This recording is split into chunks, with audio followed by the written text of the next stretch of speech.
Thank you. I am Kevin Hampson. For those people in the room who don't know me, and for those who can't work out the accent, I am from Liverpool. Fucking hell, that's not a bad response. Usually when I tell somebody that more than 5 miles outside of Liverpool, they give me that look that says, shit. Because I remember to lock the car. So as you can see as well, I'm not your stereotypical Scouser. I'm not wearing a tracksuit. Never mugged an old lady. Haven't got a dodgy perm. Alright, 2 out of 3 is not bad. Actually, if I'm being honest, I say 2 out of 3, but when I was younger I did steal 50 pence out of my grandma's purse. Couldn't call that a mugging, could you, Couchant? Fucking hell, tough crowds. If I'm being absolutely honest, I'd have to give the old bitch a Chinese burn to get the purse off. Probably could call that a mugging, really, yeah? I don't know whether you can notice under these colourful lights as well, there's probably one main thing that separates me from your average Scouser. I'm a little bit browner than your average Scouser. That's not a joke, that's a pigment in my skin. That's because I come from Muslim descent. Again, that's not a bad response these days, is it? Yeah, the great-grandfather came over from Delhi many years ago, and I see a lot of you pretending to look surprised when I said that, but I know when I first walked on stage, most people thinking, fucking hell, it's the bastard love child of Shilpa Shetty. And that fat fella from Lost.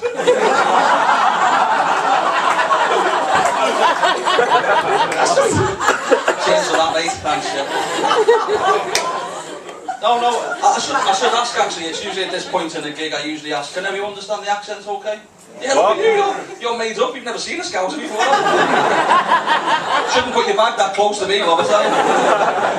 No, it is, it's quite, I will admit it's quite a difficult accent to understand, the Scouse accent. It's, we speak quite fast, we slur our words quite a lot, and, but in my defence, I moved down to London about 10 years ago. I moved to a little place called Ponders End. Anyone know Ponders End? Hey. I thought I was the only one who survived Ponders End. Not the nicest place in the world, Ponders End. I went there because I was in university, and I remember the first day in university, I was in the student residence, halls of residence, and I met this young Indian guy as well, and he was one of these street kids, talked urban, and one of these ghetto kids. Have you come across them in Crouch End? First day I was there, couldn't... No, is that a no-no? Oh, fucking hell. The fellow was talking about guacamole before, it's definitely not...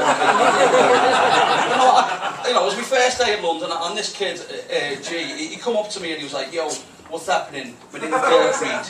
You can call me G-Funk. What's that blood? I was like, alright mate, my name's Kevin. You can call me Kevin. Do you need a plaster? And I remember as well when I got my first student loan, as you do as a student, instead of buying books and anything like that, I bought a pair of trainees, I bought a pair of shoes. I remember I was walking down the student halls of residence corridor, and as I walked past G-Funk, as I walked past him, he sees me shoes, and no words of a lie, as he walks past, he goes, yo Kev, they as well fat! And these are fucking glandular care, please, you crazy. I had to confront him one day, I'd had enough. I was about 6 weeks in and I said, listen Gertrude, what's all this about? Sorry G-Funk, what's all this about? You know, what's with the walk?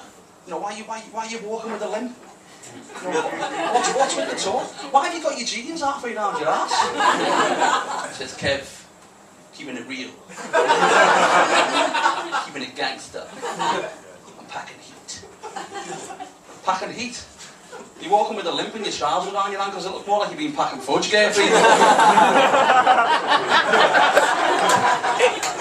I actually live in Brighton, that doesn't always go down that way. It was bizarre. And I do always stand up for the Scousers, and I always say, we're one of yous, we're the English population, we talk as much sense as you. And then I go to Liverpool, and it's rough as fuck actually, unfortunately there's a small population of Liverpool who do actually talk absolute shite. And I'll give you 2 examples actually. Last time I was home was about Christmas time, and I was walking down the main street in Liverpool town centre, Church Street shopping centre, and I seen this young mum with a kid of about 5 or 6. That's not a joke. The mum wasn't 5 or 6. I'm not that bad. Well, the kid was about 5 or 6, and he was absolutely crying his eyes out, bawling his eyes out, and you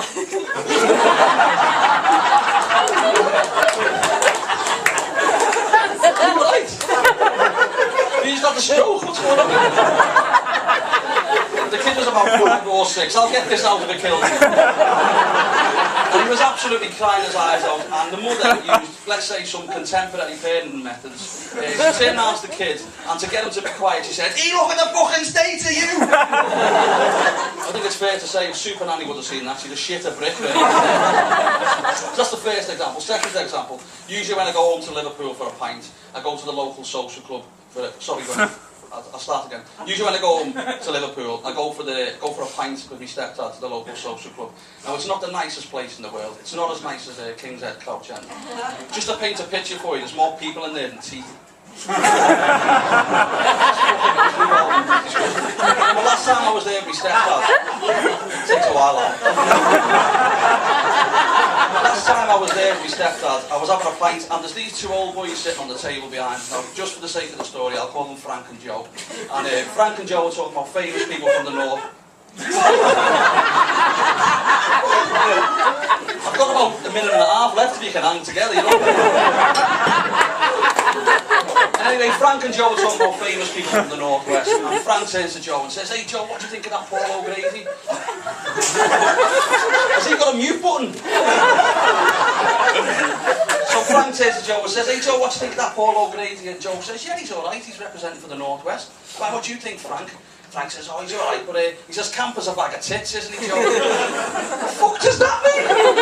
Camp as a bag of tits? Surely if there were shops out there that sold bags of tits, it would be fucking gay men, man.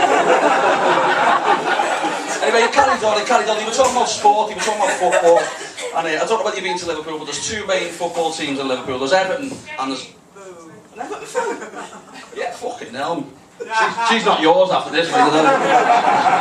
But there's two main football teams. There's Everton and there's Liverpool, and it just so turns out Joe's an Evertonian, Frank's a Liverpoolian, and they're talking about past games, goal scorers, stats and figures. Now I don't know what got said, but I think Joe come out with the wrong stat, because Frank turns to Joe and says, "Oh, fuck off, Joe. Don't bring a fart to a shit fight."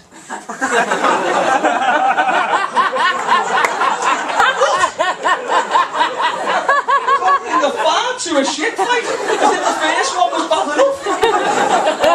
I'd had a few pints by this time, so I was a little bit pissed. And I started getting all these weird images in my head. So these middle-aged men in an empty warehouse in Liverpool somewhere, all standing round in a semicircle with no tops on. Alright, fellas, welcome to Shit Club. First rule of Shit Club, don't talk about Shit Club. Don't talk about being a member of Shit Club. Second rule of Shit Club, don't bring a fart. You'll be lovely, I'll be